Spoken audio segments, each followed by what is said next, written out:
Today on Dr. Phil, a daughter happy with her habit. At age 13, you start doing heroin. A mother who enables her. You give her money knowing she's going to spend it on drugs. Is she a sucker?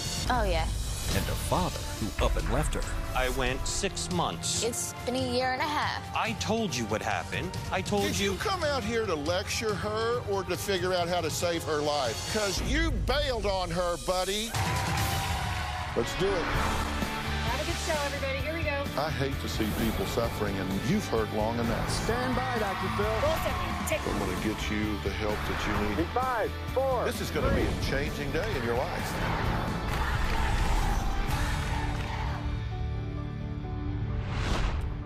The pictures that you are looking at of drug paraphernalia were proudly posted on Instagram by this young woman. 17-year-old Brianna says, so what? I'm not using major drugs, and she does not understand why her mother, Diane, is making such a big deal about her admitted use of Xanax, Molly, marijuana, PCP, heroin, and alcohol. Diane says her daughter used to be a star gymnast, but now excels in lying, running away, and taking drugs. At her wit's end, Diane recently stood before a judge to force Brianna into a youth shelter in an effort to scare her daughter straight. Let's listen to some of the audio of what happened on the ride over to that facility. So you put me in these places for no reason. They're pointless. I don't need it. I want to do drugs. I'm going to do them. Just let me live my life. You can drop it, Brianna. Shut up! Shut the up! Well, Brianna was released from the shelter last week, but Diane says her daughter hasn't changed, not one bit. Take a look. My daughter, Brianna's out of control. Okay, you don't have anything to do with me, my mom. So shut the up. My daughter drinks, she abuses drugs, she does not listen to authority, she is a chronic liar, she's a chronic runaway. Her drug use started in 9th grade and it just got progressively worse over the years. She wasn't going to school, she was acting out, and she pulled a knife on my ex-husband. Over the last year, Brianna started dropping Molly, which is a pure form of ecstasy. She has dropped Xanax and drank on top of that, and it's just been a living hell for me. I found a lot of this stuff out by reading Brianna's journal, and then when I confronted her with it, she told me, yeah, that's exactly what I do. I had found out that Brianna was going to parties, sneaking out at night.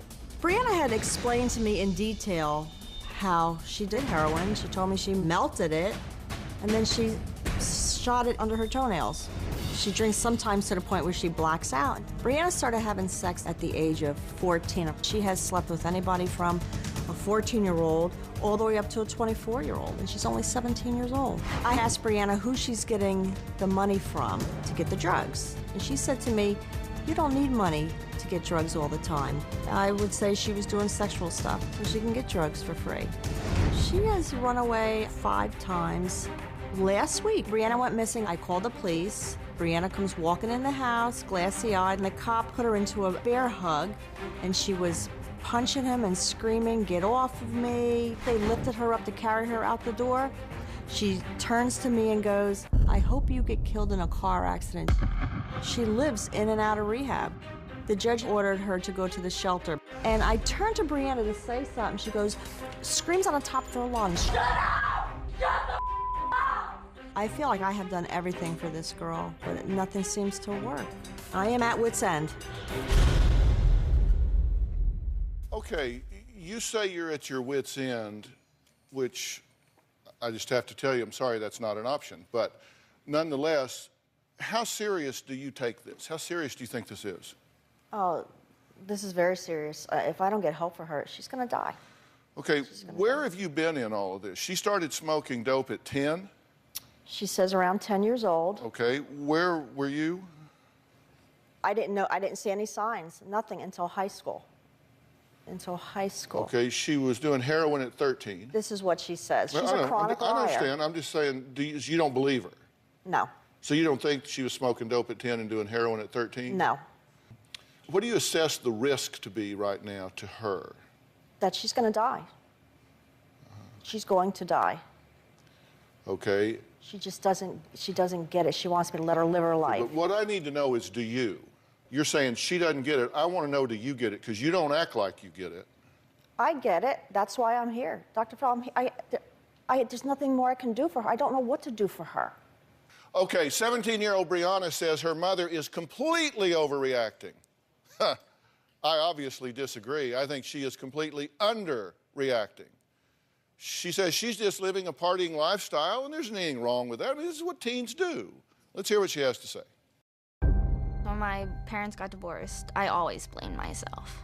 The most painful part was my dad was gone. I didn't see him for years, and that's why I blamed myself, that he didn't want to see me. I felt very abandoned because all of a sudden he was gone.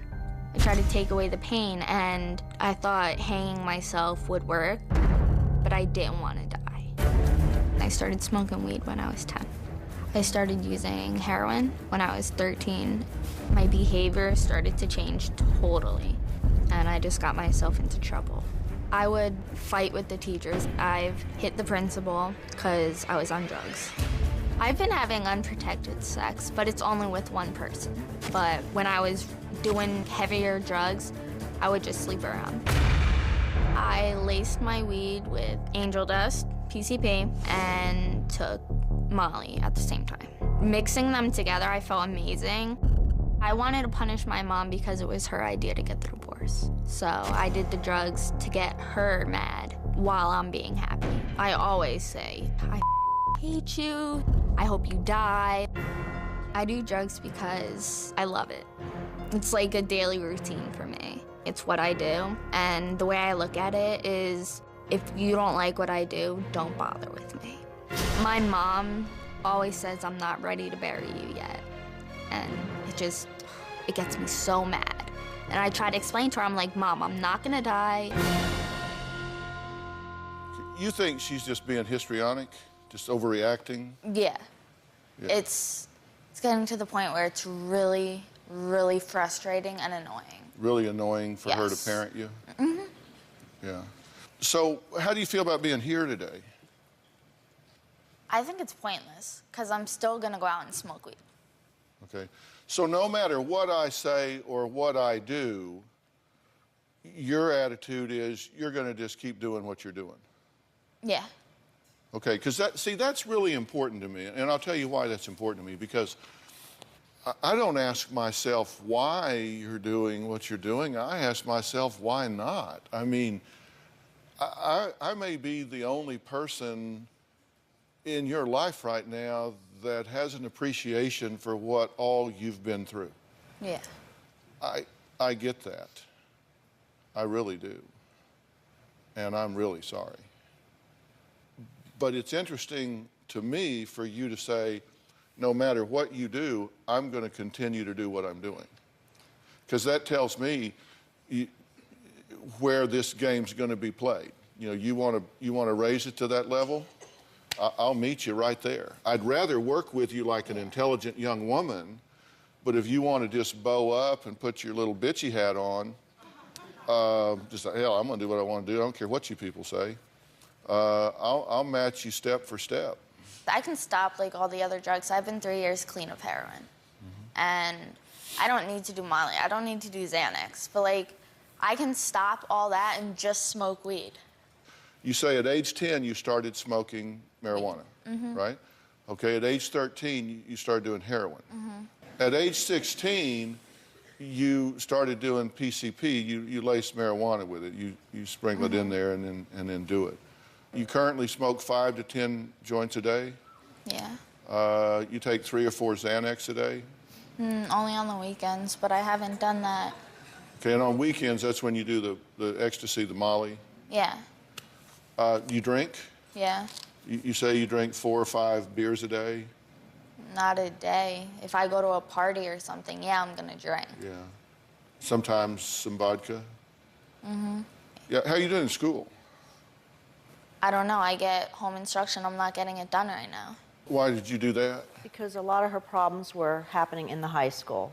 She'd go to the high school. I got a call. She brought beer to school. I mean, I couldn't have her being in that high school anymore, so I took her out. You thought that the thing to do here is we'll just stop education. No. Take her out of the school and have home instruction put into place. Because you say she went in this homeschool program, but from what I understand it was like she'd blow it off, say, I don't want to do this. I confronted her about it, and she was like, oh, I just didn't feel like going, or I'm done. I'm just so done with all of this. Is she a sucker? Oh, yeah. No, I don't. No, it was an honest answer. You sucker her, right? You manipulate her. Mm-hmm. She's very manipulative. Brianna's father says his inability to be 100% in Brianna's life is not entirely his fault. So we're going to add him to the conversation when we come back.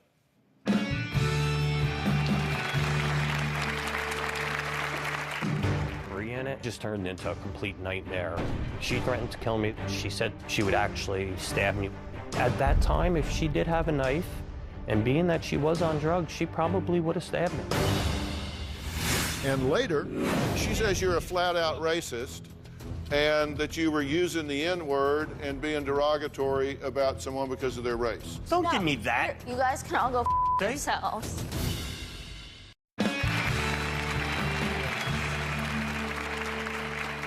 Diane says her 17-year-old daughter, Brianna, thinks it's no big deal to do marijuana, Molly, heroin, and prescription drugs.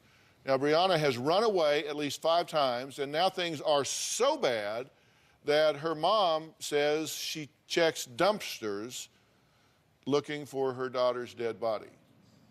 Diane says her ex-husband, Michael, abandoned his daughter after the divorce, and she feels that contributed to her daughter's downward spiral. So let's hear what Michael has to say. Brianna is way out of control with her drug use. Brianna has a lot of anger because of the divorce. It made her do a lot of things that she wouldn't have done if I would have been there. Diane makes it very hard for me to be a father to her. The only time Diane wants me involved is when she gets to the point that she can't handle it on her own. These drugs are destroying Brianna. She just turned into a complete nightmare. I want to do drugs, I'm going to do them. Just let me live my life. When Brianna is high, Brianna is a changed person. She's nasty, curses at people. She's just out of control. Brianna threatened to kill me. She said she would actually stab me. And I feel if at that time, if she did have a knife, and being that she was on drugs, she probably would have stabbed me. About 3 weeks ago, Brianna started going off about how she hates her mother's guts, she wishes she was dead. You can drop it. Brianna? Shut up! Shut the up! If Brianna is high and she doesn't like what you're saying and she doesn't get her way, I think Brianna, without a doubt, could hurt somebody very easily. With stabbing, hitting them with something, kicking them, or punching them. And that's just the way she is when she's on drugs. Brianna's not going to learn from me because her mother's letting her do the things that I don't want her to do. The amount of drugs that she has told me she has consumed, my biggest fear is that someone's going to call me, say, we found your daughter dead. How worried about that are you?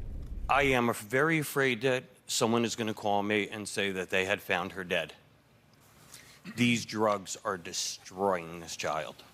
She is one of the greatest kids you will ever meet in your life. She will give you the shirt off her back. She'll do anything for you.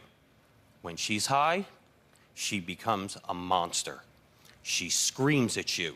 She'll tell you she wishes you were dead. She would think nothing of taking a knife and stabbing you. She's already said it to me. She said it to her stepfather. And I'm very surprised she hasn't said it to Diane. Okay, what is your ownership in all of this? Oh, I own up to all of this. If I was there more, she probably wouldn't be doing this. Because you know what she told us? She said, I was a daddy's girl. Absolutely. And when he left her, he also left me. That's not true. That's not true because... You're kidding me, right? No, because when... Did you go a year and a half without talking to her? No.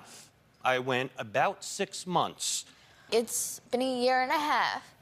exactly a year and a half that I've talked to you.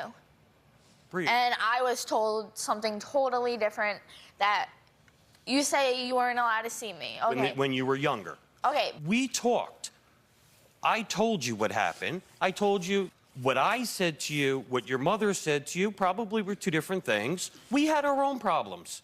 Did you come out here to lecture her, or did you come out here to figure out how to save her life? I want to Because save you bailed on her, buddy. No, you said yeah, you I did, did. right. Don't you come out here and be self-righteous and start lecturing this girl when you tell me you did bail on her. I did. I told you that. I Then told what you the that. hell are you doing? I am what trying are to you people I am thinking? trying to explain to her that I know for a fact if I was there more, I would have been. She wouldn't be doing the things that she was doing. But you weren't. I wasn't, and I think about that all the time, and I do blame myself. And I wish, and I know I can't go back, but I wish I could, because it would be different. It's not. I can't, and I want to go forward. I want this child to get the help she needs.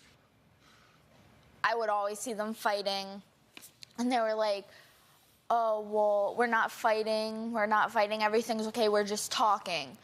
But, like, I was always there, I always, like, heard it, so it's like they're fighting because of me. Tell me about the discussions you had with yourself about hanging yourself when this happened. Well, I went to do it, and in my head I was like, why make everyone else suffer? But for that, you would have hanged yourself. Yeah.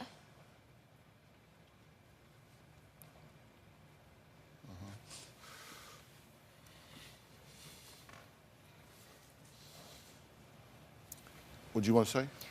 I wanted to just make it clear the reason that her father was not allowed to see her was because he was also on drugs himself. He was on painkillers.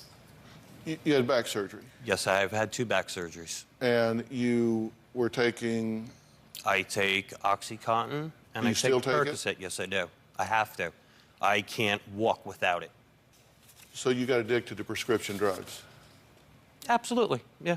Are you Because I addicted didn't have to it. them now? Oh, I am. Did you say to her, and I quote, long as Brianna's doing drugs and dating ends, I'll have nothing to do with her? I said if Brianna's doing drugs, I want nothing to do with her. You guys can all go f Okay. yourselves.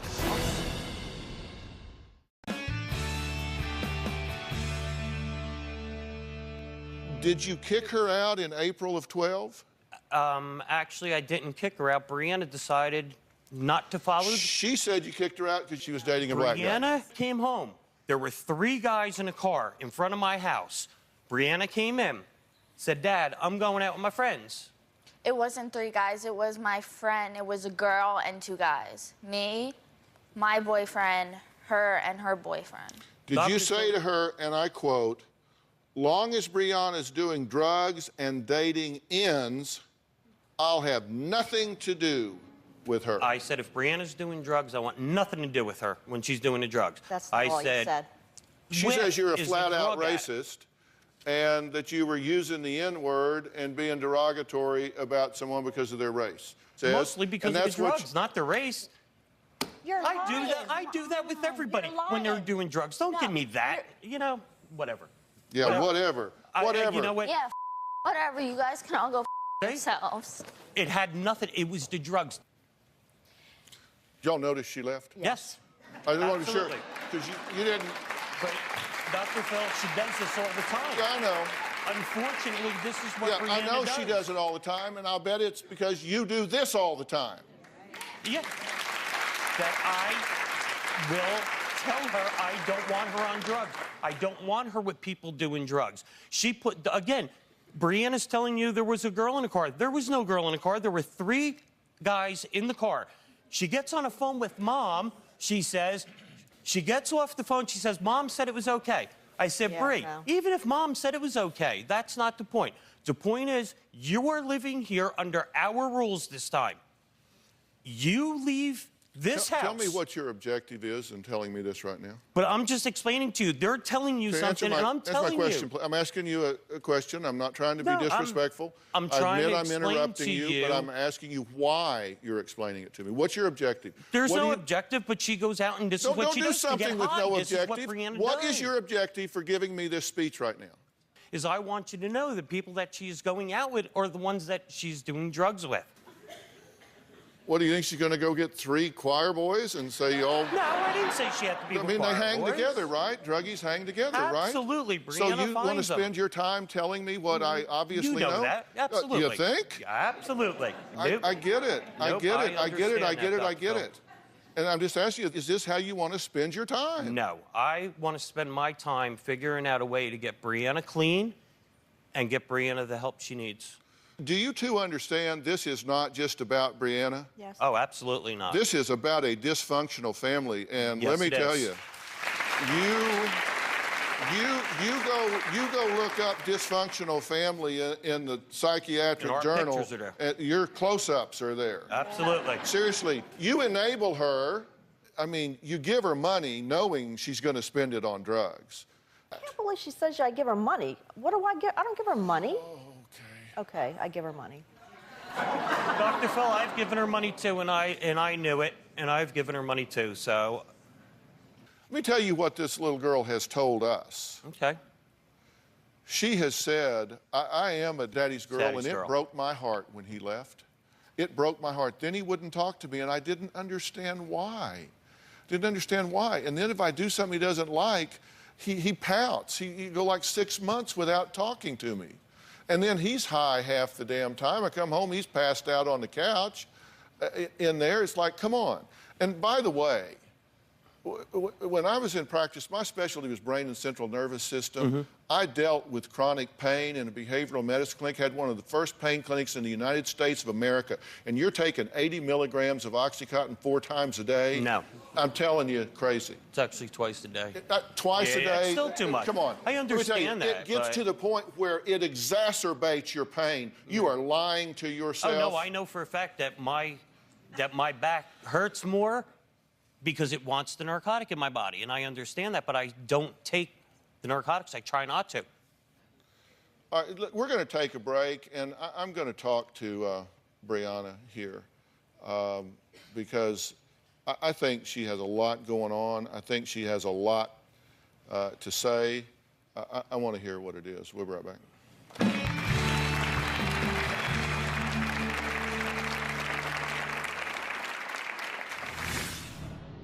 How am I doing on reading your situation? Really good. Really good. I mean, for an old bald guy. Honestly, I don't think I need to improve on anything in my life because I'm doing what I love to do. I don't think I need help, but I know everyone else thinks I do. I think I'm pretty fine.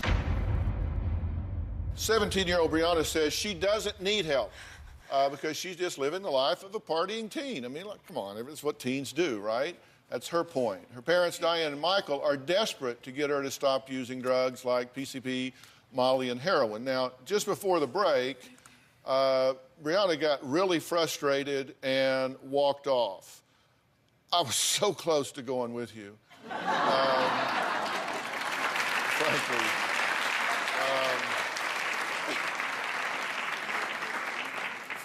First time in 12 years, I thought, let's go.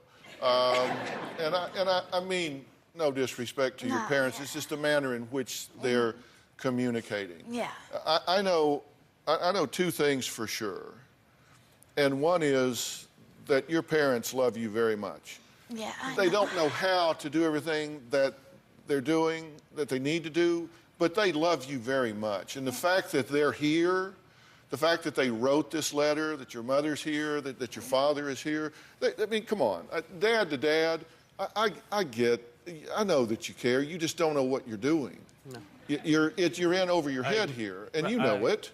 I'm here to get her help. Y'all are you're out of tricks here, and you're really frustrated. You know, I wrote down some things that I wanted to talk to you about. This is my organization. And I want to show you the first thing I wrote down. That this is B for Brianna. You've been through a lot. I get that. I really do. I've been married 37 years, and so we've not had a divorce for our children. But almost every one of their friends came from a divorced home, and I watched how they reacted and responded. And I've counseled so many families across the years, and they're so hungry for so many things that they don't get. And if you can read my scribbling, what's the next line I wrote down here? Don't ask why she doesn't. No, wait, don't ask why self-destructive. I ask why not. Okay. That was the note to me. I wrote to myself, I don't ask why you're behaving in a self-destructive way. I ask why not. Why? It logically follows because you've run out of coping skills. You get to a point where you don't know how to deal with it, but there's one thing that we know for sure is you can numb it. Yep. If you take a drug or you smoke some dope, and it either numbs the emotional pain or even gives you an illusion of high, that beats the hell out of dealing with the realities, right? Yep. That's why I say I don't ask myself why. I ask myself why not. Mm-hmm. I mean, you're a child that doesn't have it, and the next thing I wrote down was needs new coping skills. Divorced at 9. Why did you feel it was your fault? You answered that. You wanted to hang yourself. You answered that. I've gone through all of this. I say, mom's enabling, dad's withdrawn. He just bails.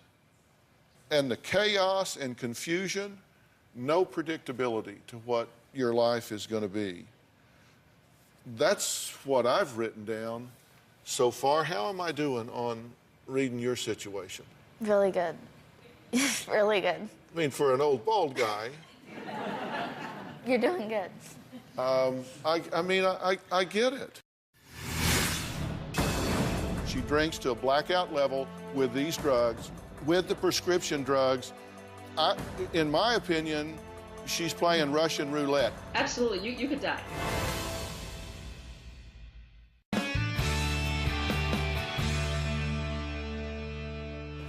I want to tell you something that you don't know.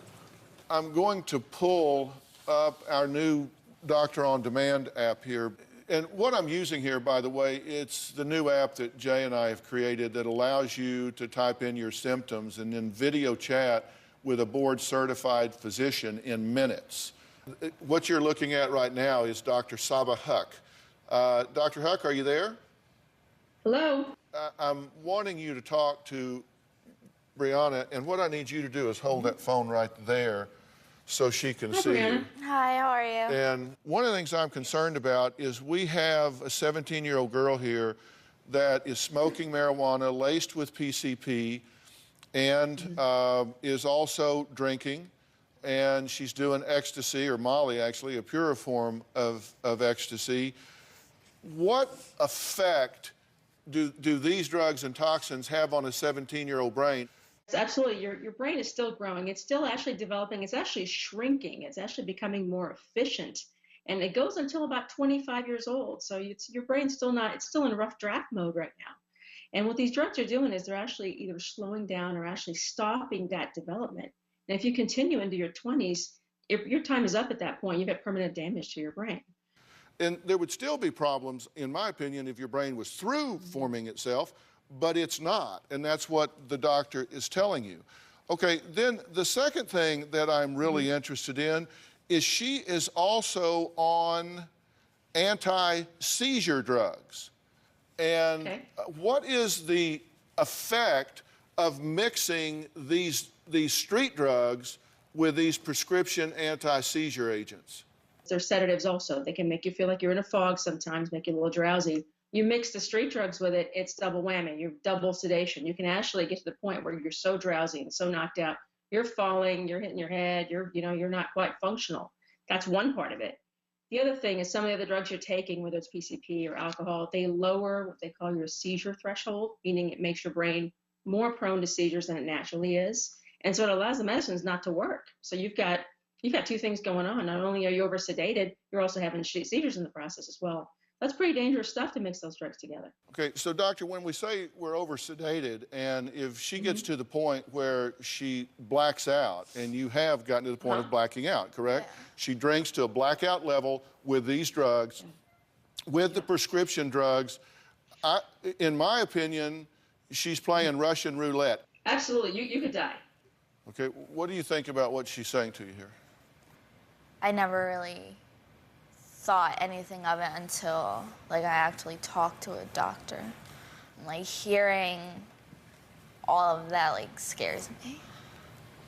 Yeah, it should scare you, because what you could be doing is damage to your brain that will be there when you're 30 and 40 and 50. What should scare you is that you are mixing drugs that, in combination, without any intention whatever, could cause you to shut down and die. That's very important. Yeah. Dr. Huck, we're going to let you go. Thank you so much for weighing in on this. Very, very helpful. Now, if you at home want to have your own Doctor on Demand, it's a new app that Jay and I created. You can go to Google Plays or the App Store and download the Doctor on Demand app. It's just that simple. You push the button and you're talking to a board-certified physician. You don't have to leave your house. You don't have to get dressed. You don't have to go to the doctor's office. You don't have to wait. So as we use it here, it's a great asset for us and was helpful to you to talk to her, right? Yes. All right, when we come back, I'm going to talk about where do we go from here? What do we do now? Because I do believe she is at risk. We'll be right back.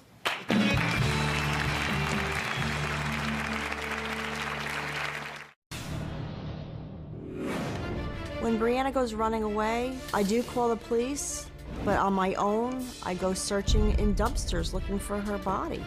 It's very terrifying to think that I may find her, or somebody's gonna knock on the door, the policeman's here, for me to identify her. I don't even want to think about it.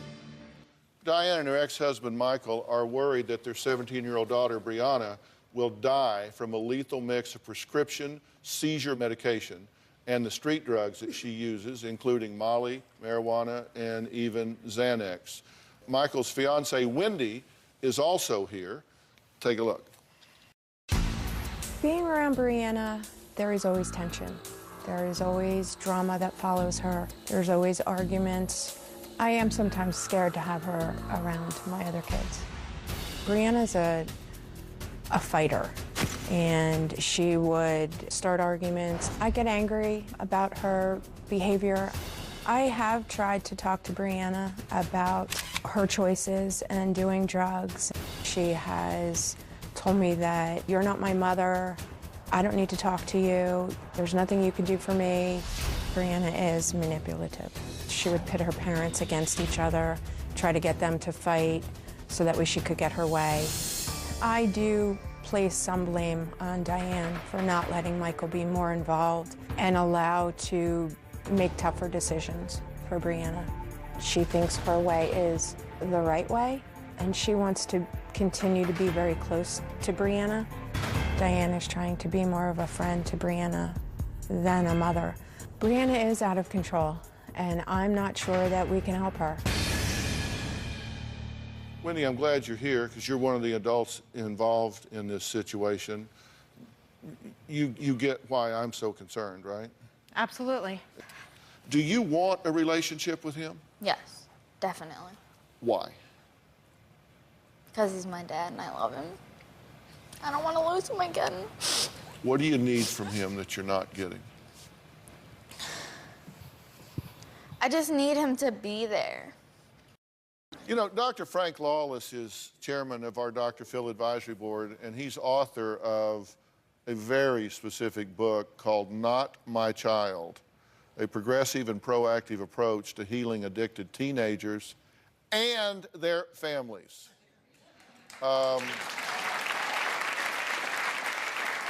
asked him to fly in here from Dallas today because I wanted him to have a chance to meet y'all and weigh in with this. I'm also going to give you a copy of that book. This is a step-by-step action plan, prescription for how to work through that process. And this is Dr. Lawless right here, sitting here.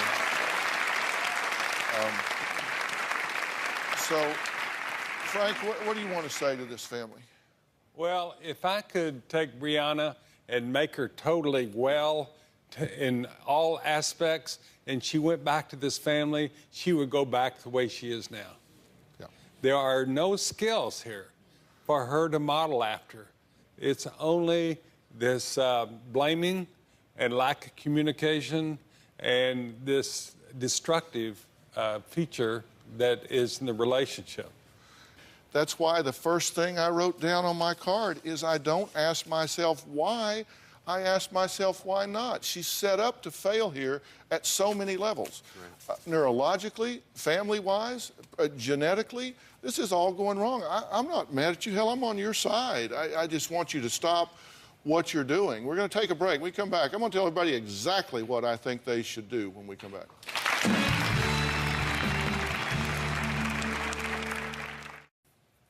There's so much that needs to go on here. It's just simply not a one-dimensional situation. The patient here is not Brianna. The patient here is this family unit, for sure. I want to do two things. You've been in some treatment before with a different attitude. I want you to do it with and for me one more time in a very, very different way. You won't believe how different in a minute, but and if that happens, you two need to go into some very intensive parent training, some very intensive intervention into this family dynamic. I think you've got a drug addiction problem. I think you have a dysfunctional co-parenting definition for this child. And no matter what happens with her, if you don't change as much as she does, then you're just sabotaging her and setting her up for failure. Life is all about intention. And I have not one shred of doubt in my mind that you are well-intended as a father. I have not one shred of doubt in my mind that you are not a well-intended mother. You've worked at it. You've done what you know how to do. You just don't have the coping skills. Right. And you have not understood yourself. And you need an opportunity to do that. And I want you to, and I want to do it with you, not to you. I asked the person sitting next to Frank Lawless there is Dr. Matt Polachek, who I also know extremely well. And he's the medical director for the Center for Discovery, which is a structured therapeutic residential treatment center. And they've been at this for damn near 2 decades, working with troubled and out-of-control teens, but most importantly, their families. Doctor, don't you think she deserves a break here? Yeah, and what I've learned today, you know, the programs in the past have been about stabilizing in drug use, but that's not the only problem. We've got you know, family issues and coping skills and self-esteem and building a healthy identity, and it's a bigger issue that we got to work through here, not just drugs and alcohol. And I want you to trust me enough to say, you know what, I'm willing to call time out, get myself sorted out, so I got a chance to make a run at my life. Will you do that for me? Yeah. So, and you don't have to listen to me. A lot of this is going to be up to you. So just take it one step at a time. That's all I'm saying. I'm not packing you off somewhere for a year or just keep an open mind, take one step at a time. I think these people are going to begin to open up some vistas and understanding for you that you're going to go, wow, I'm good to go. But you got to give me some time to get this sorted out here so they don't sabotage what's happening, okay? Yeah. All right, fair enough? Okay. All right, I want to thank all of my guests today. A special thanks to Dr. Frank Lawless, chairman of Dr. Phil Advisory Board and author of Not My Child, a progressive and proactive approach for healing addicted teenagers and their families. And also to Matt Polachek from the Center for Discovery. And a special thanks to Dr. Saba Huck from Doctor on Demand for assisting us today. And as I say, if you want your own Doctor on Demand, go to Google Play or the App Store, download it, and you'll be all set up and fixed. And by the way, this Center for Discovery is our gift to y'all. So this is not a financial burden to you. Okay, fair enough. We'll see you next time.